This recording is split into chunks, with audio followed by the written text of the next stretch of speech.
Hello, hello, hello, hello. This is Happy Valley Hobbies, and these are hobbies that make me happy. All right, we looks like everything is up and running. I'm gonna have to apologize a little bit because I'm not feeling too well. I don't know if it's allergies or cold, so it could be either or. Oh, there, Valleys. Thank you for coming in. Uh, so I'm a little under the weather. Uh, pretty much my nose has been dripping like a faucet for the since I want to say starting since Tuesday. Uh, so I'm not fully up for today, but last time or the time that I thank you, Valleys. That's what the plan is. I'm hoping that's a cold because if it's a cold, that means it's going to be uh, eventually soon. If it's allergies, it might last longer. Because right now, according to the phone app that I have, um I guess tree pollen is a big thing. And basically I'm surrounded by trees. Uh, but hopefully that's not the case. I mean, last year I don't think I didn't feel last year that allergies had kicked in, so I'm assuming it's uh I'm assuming it's a cold. Uh, but yeah, right now my nose is half stuffed up. This side is like, sort of got completely clogged, and this side is for some odd reason completely not it's nowhere near as clogged. Uh,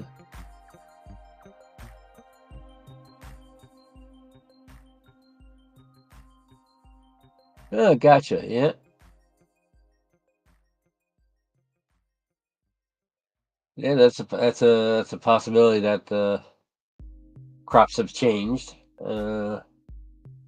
Not fully understanding that how allergies work, just that I know that they can be annoying.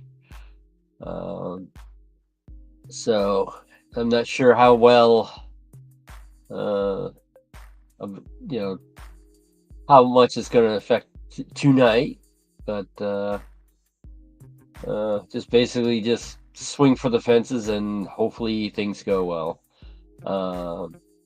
One of the interesting things that, well, I guess it could be drama, is last Sunday, while I was getting ready to uh, heading to Bennington, I wound up hitting a turkey.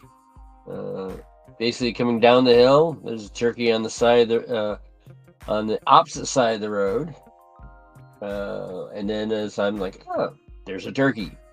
Hi, turkey. And as I got closer to it, it decided, hey, I'm gonna take off, and basically started running towards the car, put out its wings, and I think uh, its head hit my rear view mirror on the driver's side. Wound up uh,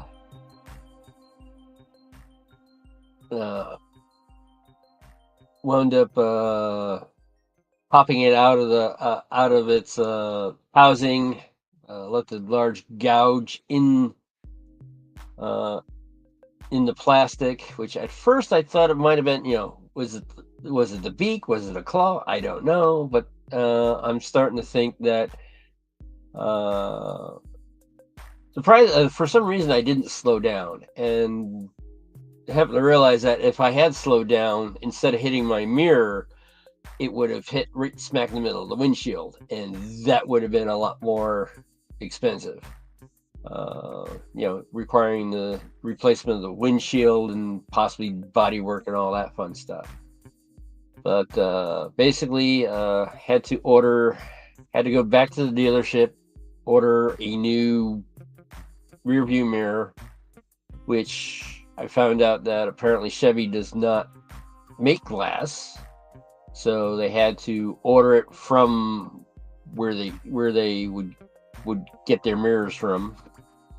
And I also asked, how much would the cover be? I mean, it's not that, it's more of an annoyance than, it's like, this gouge that's in it.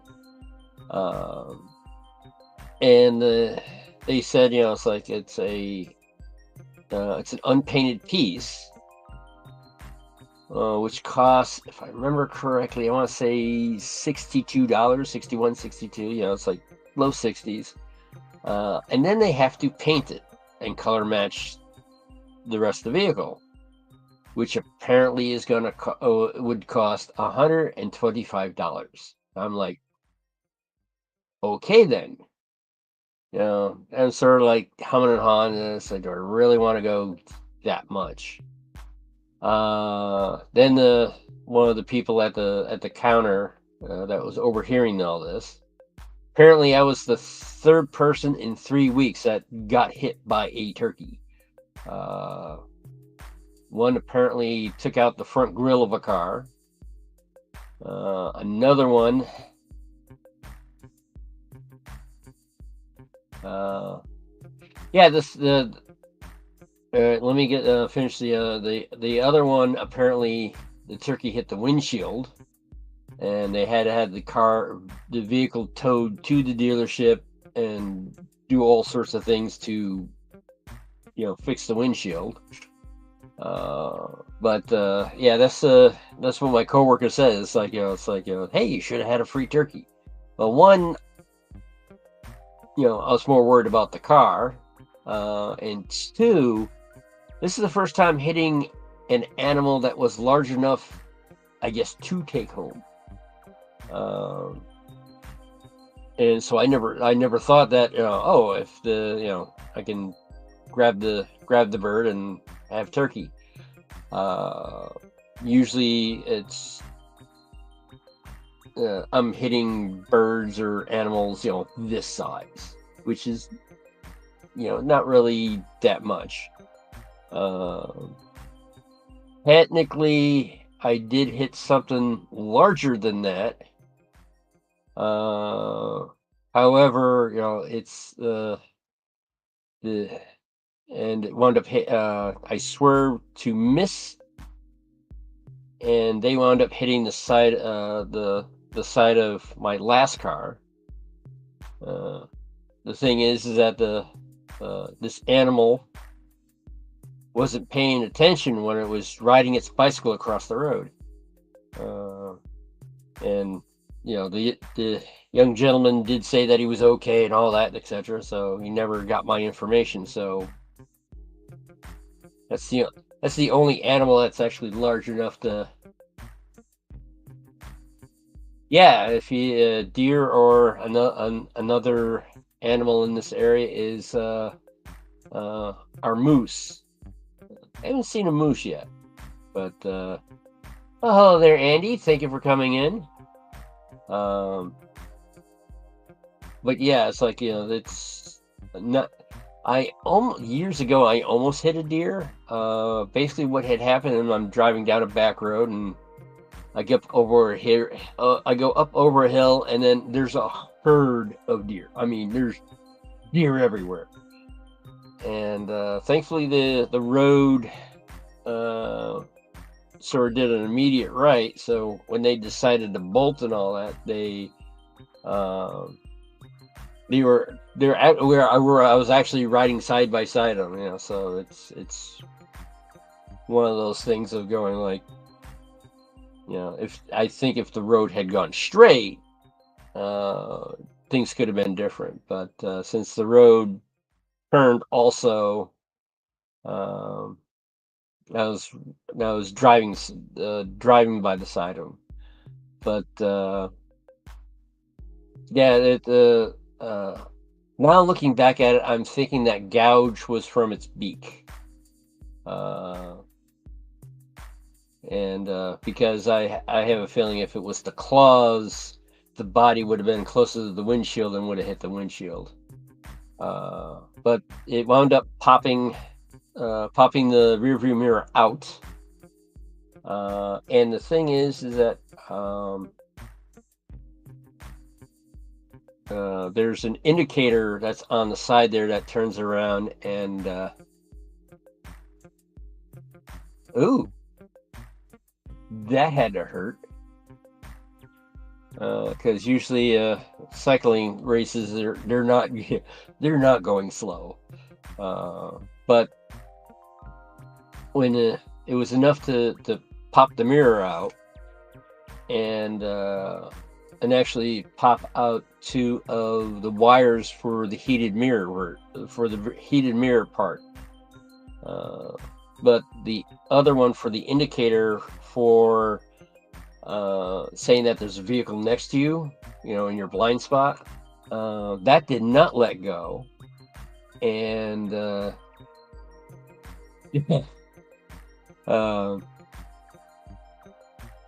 so it was sort of like flopping in the wind and all that. I turned around, I pulled over, and it was oh, hello there, David. Thank you for coming in. And was able to, and not because I think the difference is that whereas the connectors for the heated portion of it were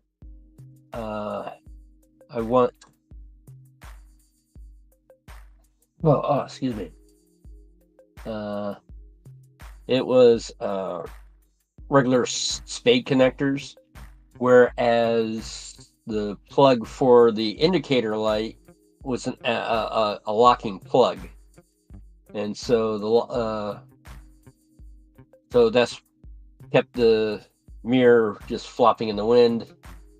Pulled over, I was able to unplug it, toss it in the passenger seat, wait until I actually got into a spot where I could actually do something a little bit better to it. Unfortunately, right now it looks like a kaleidoscope, especially if I'm driving at night. I have turned around and ordered a new one, which is, if I remember correctly, is around,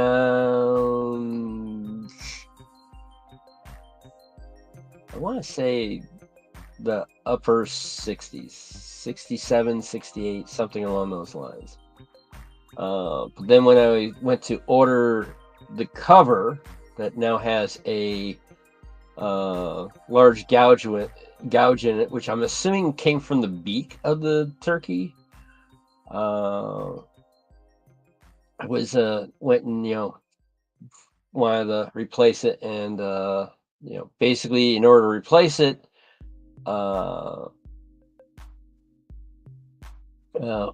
it's white, but the thing is that white's not a plastic color that they have. It's like a natural plastic, and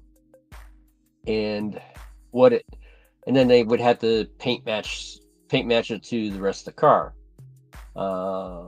The cover itself, I believe, was around 62. And then the paint that goes onto it is 125 or somewhere around there. So basically the paint costs just as much of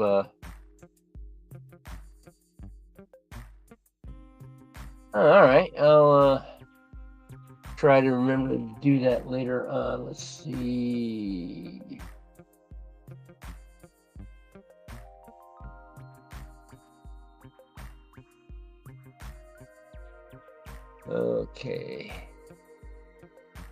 Okay, that's interesting.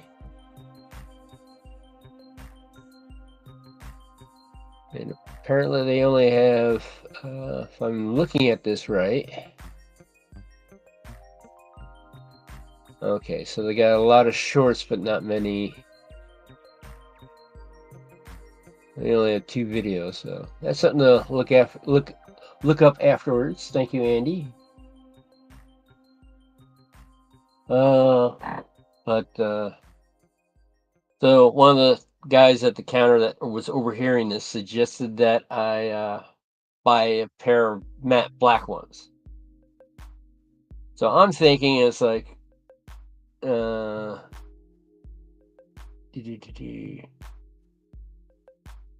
yeah, that's one way of doing it. Nice. But there's a black matte cover. I could turn around and get that. So I'm thinking that even if getting 2, it'd still be about $60 less than buying one and having it painted. And then, but then when I got the quote for that, that was, I want to say 65, 66 for 2 of them. And you don't have to paint them. So I'm like, sure, why not? So I was like going like, all right, whatever. So, and those had to come from, whereas the other one, somebody else actually had it, so they were able to get it the next day. Hello, Floyd. Thank you for coming in. Even though the other pair, for some reason, was coming from a warehouse, and they didn't know exactly how long it was going to be. So I turned around and said, it's like, when you get everything in, call me in, and we'll get it done. Because they were specialized parts, I guess. I had to prepay for them, which I'm like, well, I'm gonna pay for it anyway, might as well. And then the annoying thing is that I decided, well, since I'm getting parts for the car, I'm needing new windshield wipers. So I went to down the street to Napa and wound up getting a full set of windshield wipers. Now the thing is that it's like I'm putting one on, and then the other one of the people there said, do you want me to put on the other ones? I'm like, sure, fine, because it's one of those things of, oh, that's right, they do wiper installations for free. So I got the one done, and the guy came back saying that I cannot get this rear wiper off, or it won't come up, won't come apart properly. Noses. But from there, we put the other one on, and just could not get the rear one fixed. So I'm like, all right, whatever. So we put back the original back on, and pretty much the next day, I wound up going, instead of from Manchester, Vermont, I went to Bennington, Vermont, where they had different places. First one was I'm blanking on it. AutoZone. Went to AutoZone. They said, oh, well, we only have to order it and all that. So I said, all right, order it. So I went back the next, this was Friday. Order it. They said it should be there Saturday afternoon. So get there Saturday afternoon. Found out that it wasn't. Found out that it wasn't there for some. They don't know why it didn't get there and all that, but they said, all right, well, we do have it set up where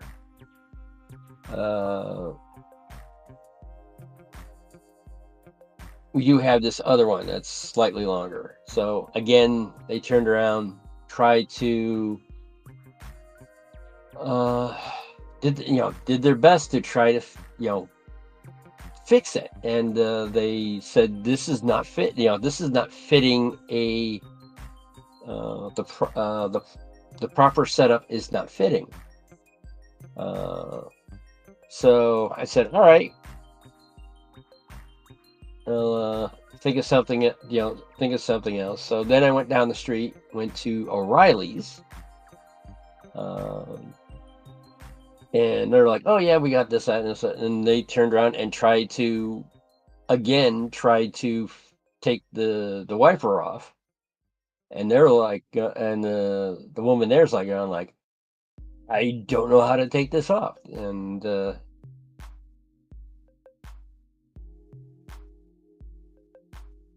full space. All right, something else to look afterwards. And then from there, they had me go to workplace called VIP. Sort of like it's a tire place, so it's sort of like Tire Warehouse or some of the other tire places. Well, Sears used to have its own tire place. I think Walmart has their own tire place, but these are independent things that do their own thing. There's a couple of local places there also, but VIP apparently is a national thing. So I went there and turned around, and it's like, I was sent by O'Reilly, all right, well, and I got there, I want to say around 1 o'clock. Finally left there by 4. And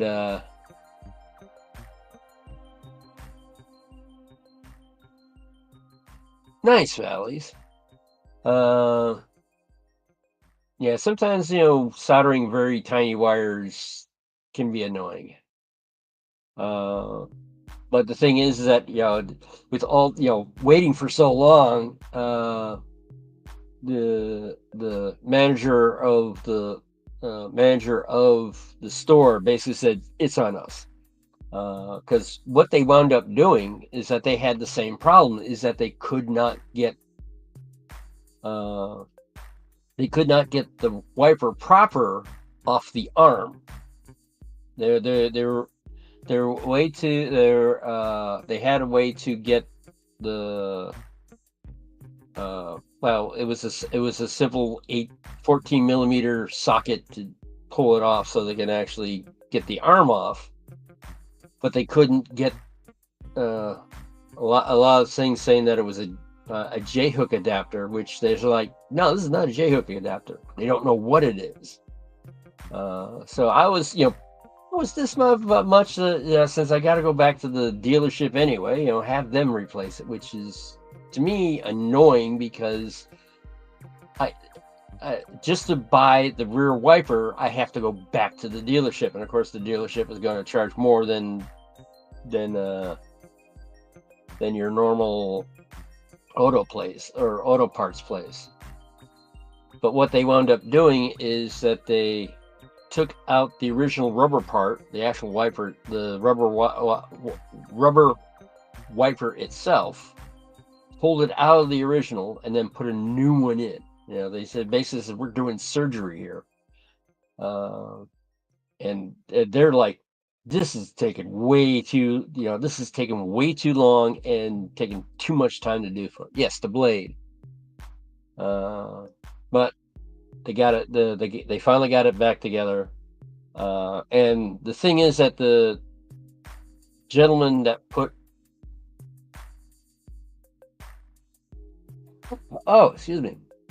the gentleman that put it back on was not the one that took it off. So he actually had it on backwards. So instead of doing the normal wiping of the rear window, it was doing this. It was clearing. It was thank you, Sparky. Um, I would have to say thank you for sneaking in, because it was saying that there's a lot more people watching than what's on the chat. So it was basically washing, wiping the bottom of it. Yeah, and the wiper blades are all usually more expensive than the front ones, and I'm not sure why, because they're the ones in the rear, they do not have to be designed to worry about aerodynamics, because they're in the back where there's more of a vacuum than wind. But yeah, and that well, good thing I didn't have anything planned for yesterday, but at the same time, it also that was a lot of time that I could have been doing something else. I was planning on going to the nearest hobby shop to get parts for tonight, but that didn't happen. So I have no parts to start building what I want, the trestle that I want to build. So right now I'm just going to take basically notes and all that to figure out what I do need, instead of just buying a whole bunch of parts and having a lot of leftovers. That's been sort of the drama that's going on today. At work, one of the newer people, this Thursday, they would have been eligible to become a full-time employee, but they wound up getting he wound up getting a job that pays $8 more an hour, and it's one of those things that going like, huh. Well, can't blame him for leaving. There was no way that the current workplace would have even if you wanted to go into a different position, an $8 an hour raise is not really possible, unless it's a very highly technical one where you're a CAD designer or something like that. And in my opinion, it's like, CAD designers should probably be paid more than that, but but right now I'm looking at it. It's a job. If it gets to a point where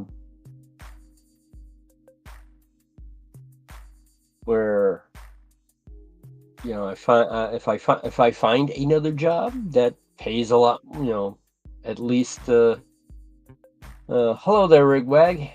I would say if I find a job that pays maybe $5 more an hour, or something that's higher than the max that I'm currently working at. I'm not working at the max, but the position can only go up so high. One of my coworkers is ready to hit that plateau, where whatever they do, they're just because of the way it's set up, they just don't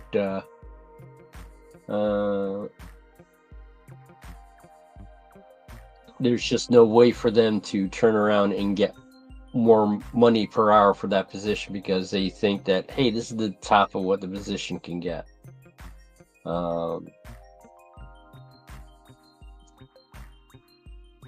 And so if I wind up finding something there, I do, because I know somebody. Try and think now. I've heard that there is somebody there that's been there for over 10 years and never got a raise, because they didn't meet all the expectations and all that, and they're in a position that they don't really care. They're ready to retire, so they're not, they are definitely not in the mood to run themselves ragged. But but at the same time, I'm like, really? No, not a single raise in 10 years? I would lean towards after 3, I'd be going like, no. I mean, I know I'm not the most perfect employee, but at the same time, some of the stuff is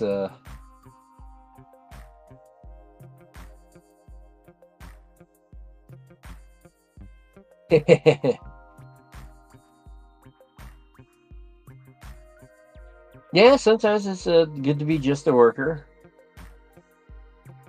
but there are one of the things when I first originally worked with Mac, I was a technician, and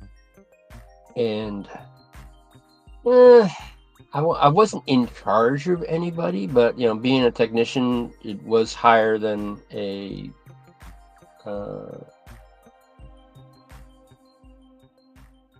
I guess that they would call it a finisher, or well, at that place it was probably more an assembler, but even though they were doing the same thing as putting parts together, that's what I'm doing now. So I don't know if they're I don't know what their positions were.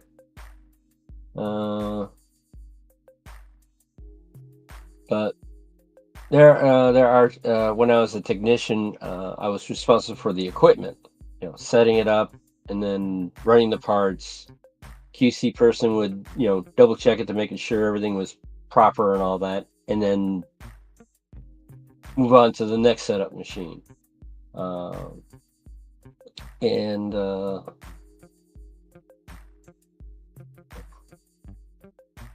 And that was at the time I was making, let's say, maybe $5 or $6 more per hour than I'm at now. And the funny thing is that when I started when I was actually started working at the current the plant that I'm working at now, my old position actually came up as a, hey, do you want to here's a job position open, and I'm looking at it going like, well, I could do the job. And I was like, no. There was just especially if the manager that I was working under at the time, we just, the thing is, I'm not quite sure why, but it seems that there was we just didn't, well, I tried to get along, but she just wasn't having it. There was something that I'm not sure if I did, but she was the type of person that when she said something, you were supposed to drop everything and do what she says. And my thing is that, no, let me finish what I'm doing, then I'll help whatever you want. But it was that and some other things that there was one time that she asked me about a month before she just let me go, which was just before the pandemic hit, was can I do my job? I looked right at her and said, yes, I can do my job, not in the time frame you want. And that sort of threw her for a loop and all that, because she was expecting pushback, basically. It's like, oh yes, I can do the job. But the part of not in the time frame you want, that sort of threw her off. Because there's no point. Yeah, pretty much, Floyd. It's like, how high am I supposed to jump and all that? And it's one. I mean, I know I'm not perfect. But at the same time, not many people, I found out that not many people actually like this woman. Um, so she has a, you know, uh, not sure where, in my opinion, I don't think she's quite qualified to be in that position, but wasn't my decision. And the thing is, at the time I was working on an artificial knee line, which is artificial knees are technically elective. Yay! One tree at a time. And that's the way you have to do it sometimes. One piece at a time. It might not. Progress is progress. I mean, it might be only a little progress, but it's still progress. Because right now with what I'm doing, it's a plant.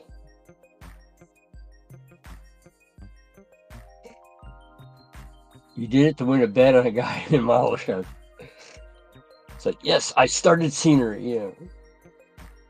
Reminds me of one job that I was at that built machines to go on assembly lines, and plant manager would say, "Oh yes, we have power to the machine and all that," and it's like there's not, there's electric motors on it, but there's no power supply or anything else and all that. So they would a lot of times the guys would turn around and they would get a battery, hook it up to the red light on the machine, saying, yes, there's power to it. See, the red light's on, saying that it's in an error. It's because it hasn't been programmed yet.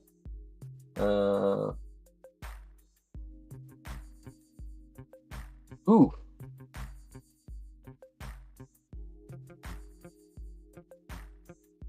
But yeah, just let me switch cameras. Yeah, enough babbling for now. Switch cameras.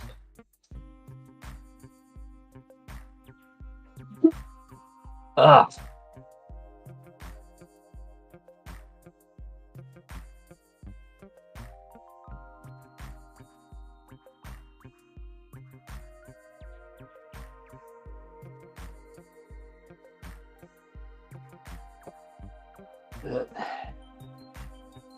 As you can see, this is what the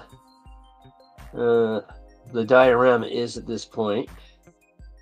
Still have to figure out how to get these to stay, this brickwork to stay. There is the finished bridge. And one of the things I'm doing, this is one of the older dioramas that I've done, which has a trestle on it. And basically the idea is to start measuring this, and then I think I need 2 short bents and a long bent that would go here, here, and here. Let's see, is it wide enough? Yeah, it actually looks, you can't tell from the camera angle, but this is approximately the right distance between here, here, and here. Let's see. Let's forward a little bit. Because I'm going to have an abutment here, trestle bent, a short trestle bent here, a long one here, and another abutment here.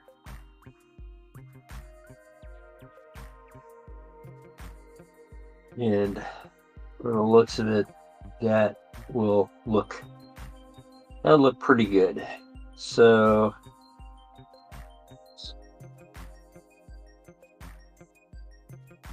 since the trestle's really, really, basically going to be this long.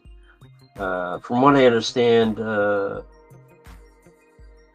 this would be on a trestle twice the length. But so something that's even shorter yet. We don't need a fire barrel on anything. So the idea is to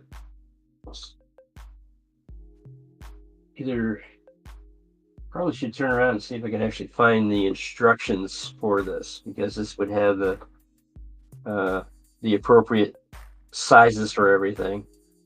I believe these are 8 by 8. Yeah, I think these are 8 by 8 ties.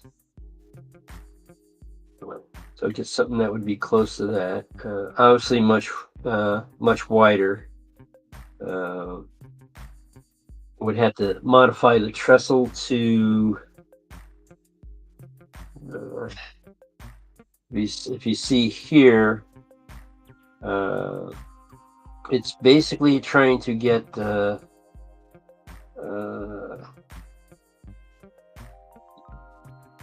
getting this piece of wood, pretty much trying to get it as underneath the rails as possible.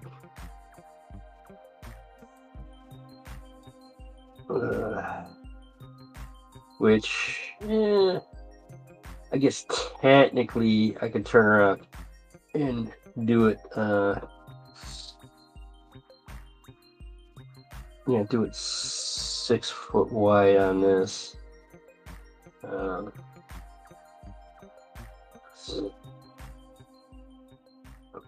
But yeah, I'm not quite sure if I want to turn around and take the rails all off of all this, and then try to see if I can make it all 6 foot gauge.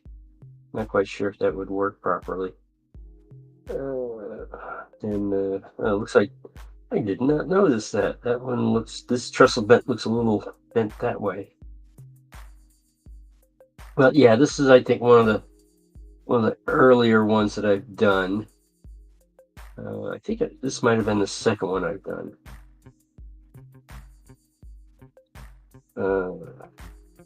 Or the second diorama that I've done. So let me put this over there. All right. Thank you, Floyd. Yeah, that I don't think I've actually. I don't think I did a video on that. I think I did this before I started doing videos.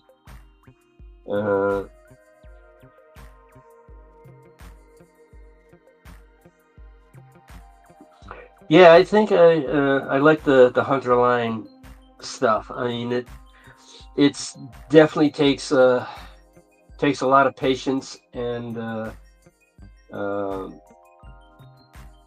yeah, a lot of patience to do the kits and all that. But once you got it done, it's very beautiful.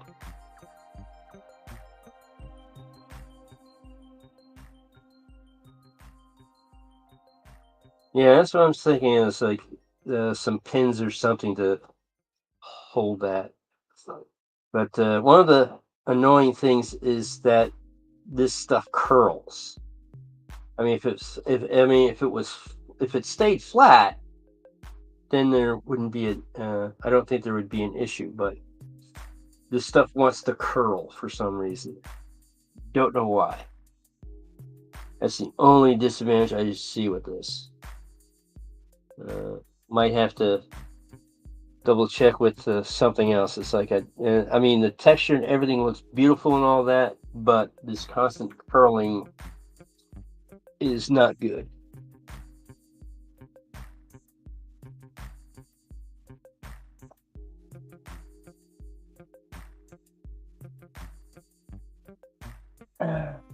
So let me grab something to write on, and something to write with. Something to write on.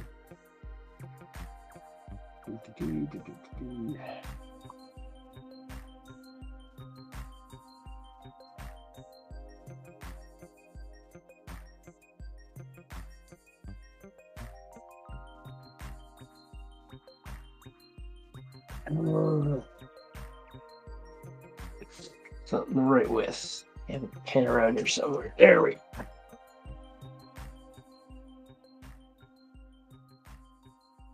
All right, Andy.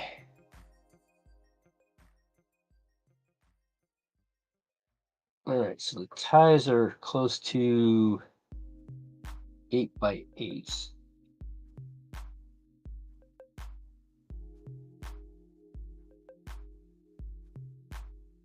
I was gonna say, and I grab something that doesn't write 8 by 8, which, let's see.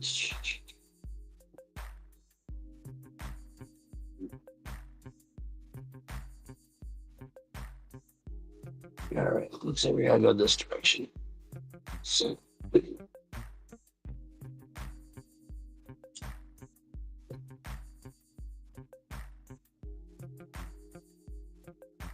well, the thing is that by cutting the curl off, because this right now where it is actually level with the wood.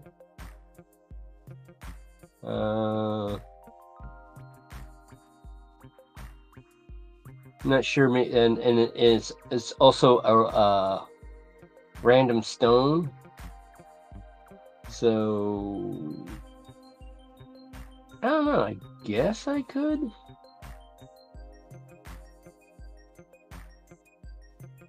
But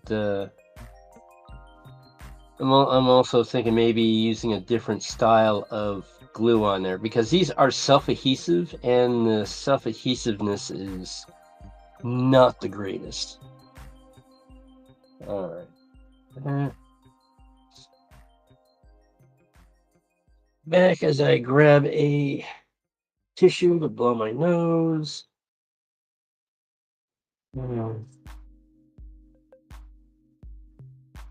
Ugh.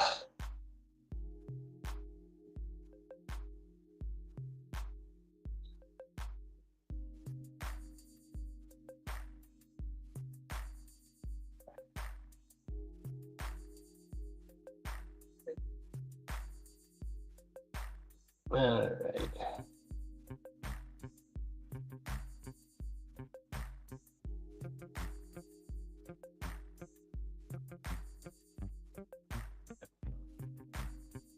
So this is 8 by 8.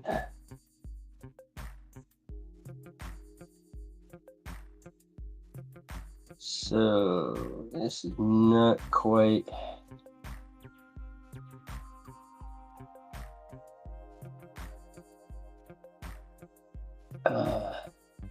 We got 1.8.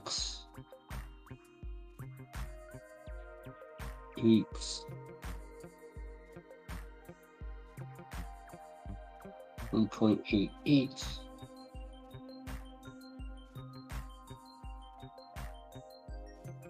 inches. Yeah, pretty much right now I'm doing a lot of measuring of different parts.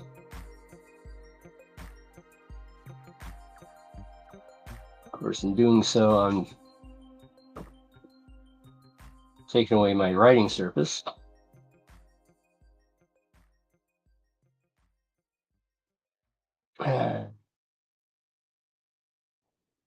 So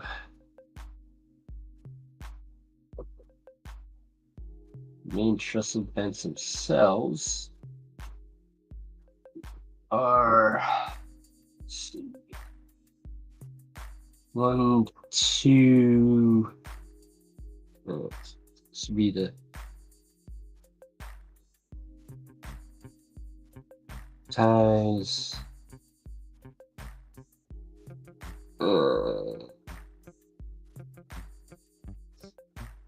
Main bent.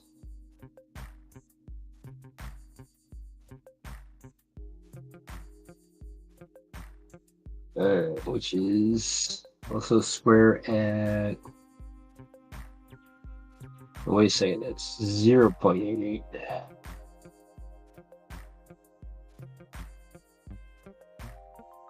So we got 0.2, 4,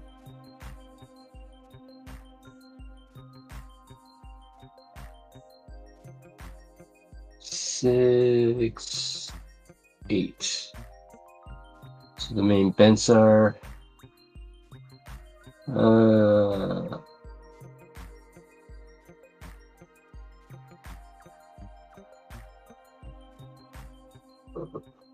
let's see. And it's going to be a slight challenge.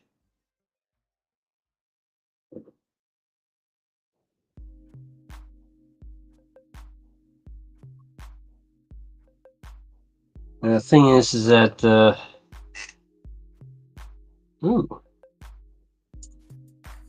right, the stringer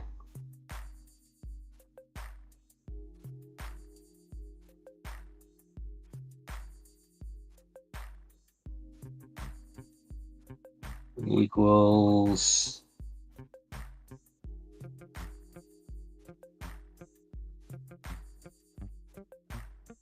0.3.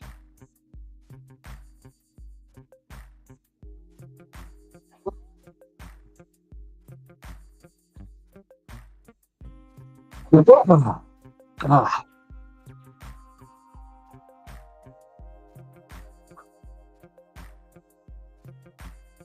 then let's see.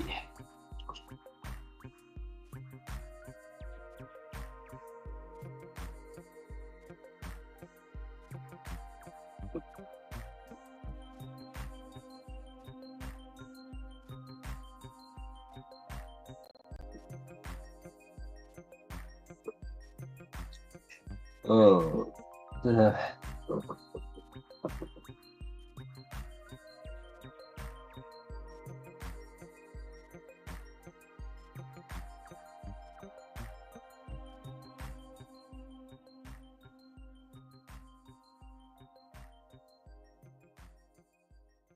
down stringer.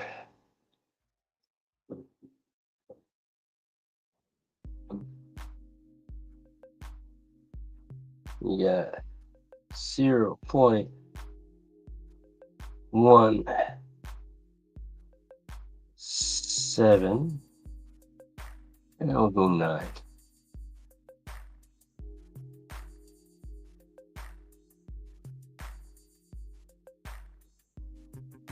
Yeah, so I'm not, even though I'm measuring these pretty much precisely, I know the hobby shop I go to, I'm not going to be able to get exactly what these are.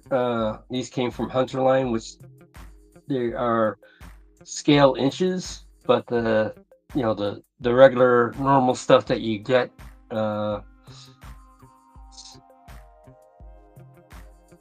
yeah, the normal stuff that you would get, I think this is 1/8 by 1/8.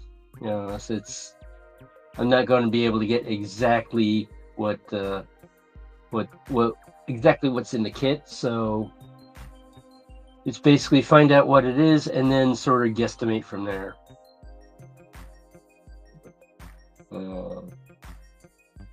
So it's definitely not going to look like a professional Hunterline kit. All right, cross braces.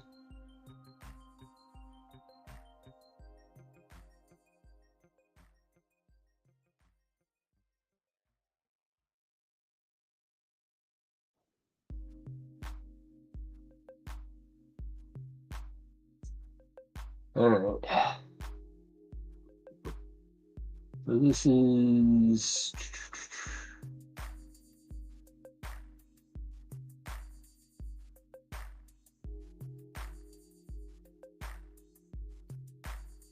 1.21, 0, 1 point, 121, whatever. Basically, it's going to be close enough. I mean, this bridge itself was an experiment. Basically, I took the covered bridge, the cover bridge of this, and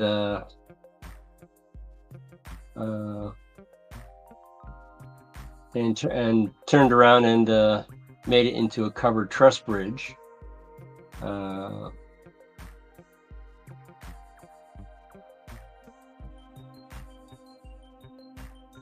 And I also have not exactly who made this.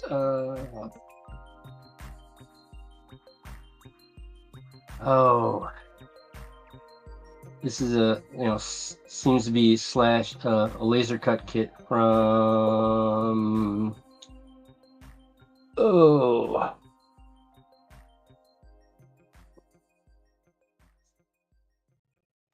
Bar Mills. It's low boy modular setup.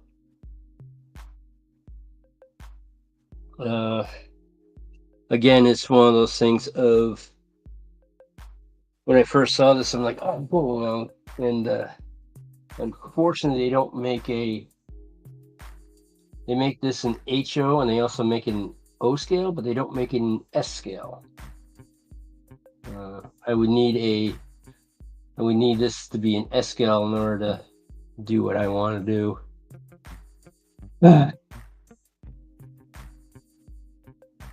But maybe taking both measurements off of this, and then coming, trestles are pretty much almost all the same. So, as I said, this is more of a measuring of, what all the parts are and all that, and then go and pretty much turn around and then buy all the appropriate buy the appropriate pieces from the local hobby shop and build a freelance one from there. See, cross braces. Let's see. I'm gonna double check something. Yep, got that one right.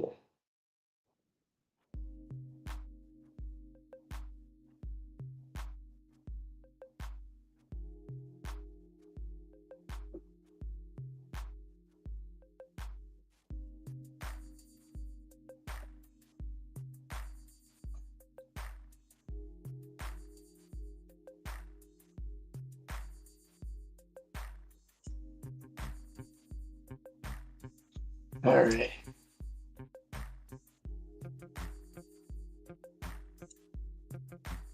Yep, all right. Just double checking, measuring things twice and all that. As I said, I probably don't need that because it's basically the trestle portion is only going to be that long.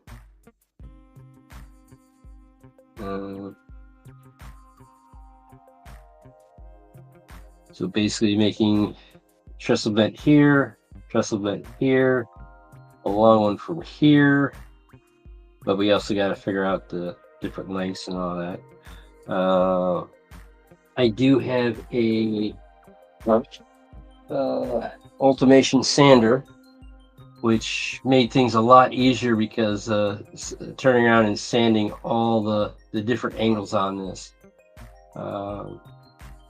I would have to say, if you're going to be doing a trestle or something that this complex from parts, basically, I would go for an automation sander or something similar along those lines.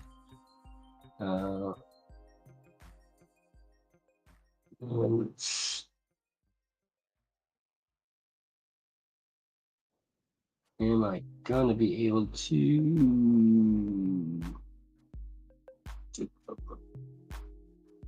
Yes.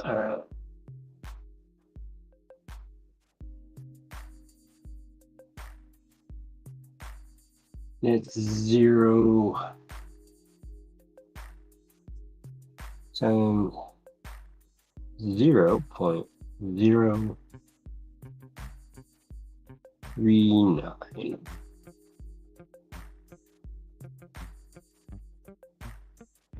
That's what's going to be the cross braces, and the cross braces for not only this direction but also that direction. I think I got still have a whole bunch of nut bolts, and washers for that.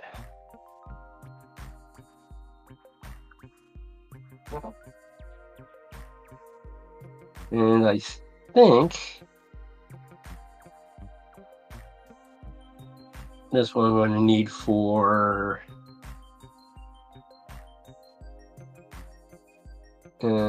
measurements. So let me switch back over cameras.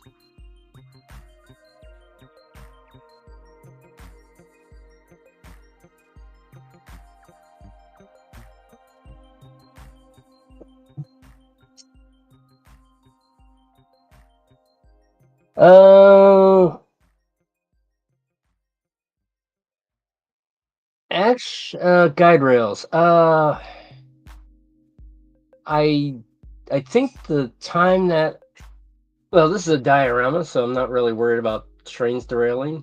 But if I remember correctly, the instructions actually didn't have guide rails because they were talking about they didn't. No one had invented guide rails when this particular style of trestle was made or designed. So that's why I went that specific direction. I mean, if I was to redo it again, or permanently mount it onto a layout, I would probably add the appropriate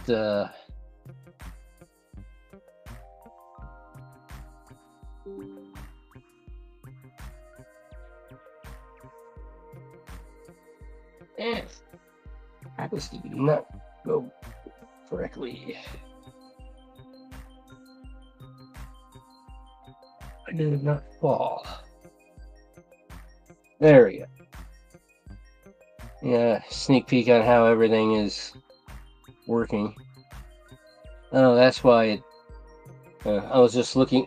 I was watching the delay, and apparently what was behind the screen was keeping the thing up.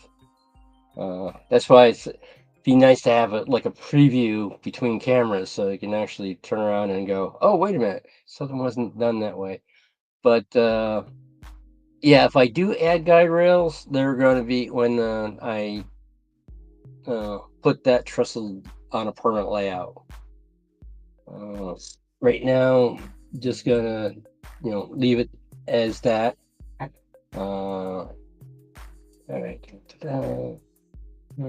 Comments. But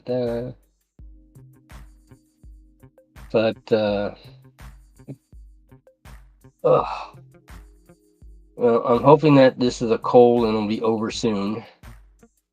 But yeah, my plan is, now that I got sizes for stuff, I can turn around, go to the hobby shop, and go like, "Hey, I need this, or close to it." Because as I said, with the kit, they actually have it set up where it's actual whatever the actual dimension is. The 8x8 ties are scale 8x8, but that's something that you usually cannot buy. You usually can't buy that direct. But I'm trying to think, does anyone know who's at Sidetrack Sunday at this point?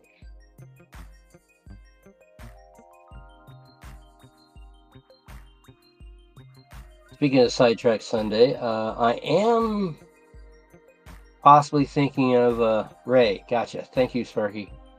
I am thinking of maybe 6-foot bridge over a valley. Its guide rails were a pain until you use pins to solder into the bow. Yeah, yeah, I can see that working out. Thing is that I live in a very small apartment, so 6 foot would basically be one third of the wall. So, excuse me. The I want to say the apartment is 40 by 40, and that includes the living room, which I'm in now, the bedroom, bathroom, and kitchen. So I do not have a lot of room. That's also why that's one of the reasons why I'm doing dioramas, because I can practice on them before making making the same thing on yeah, that layout is bigger than my apartment. There's a lot of times I would see things see layouts online and go like, oh, that's bigger than my apartment. I think Humanity Junction, I think, is one of the few that are actually smaller than my apartment. Although his ceilings are much taller. I think he said he had 11-foot ceilings. I think I got 8. But at the same time, you usually don't do vertical for layouts. But well, didn't really get that much accomplished. But again, I'm not feeling well. I don't know if it's a cold or allergies. I'm hoping it's just a cold and this will be over soon. But I guess I'll see everyone over on Ray's. So I'll see everyone over there. I think the world needs more love, so find your passion, add some silliness to it, and spread it around. Bye, everyone.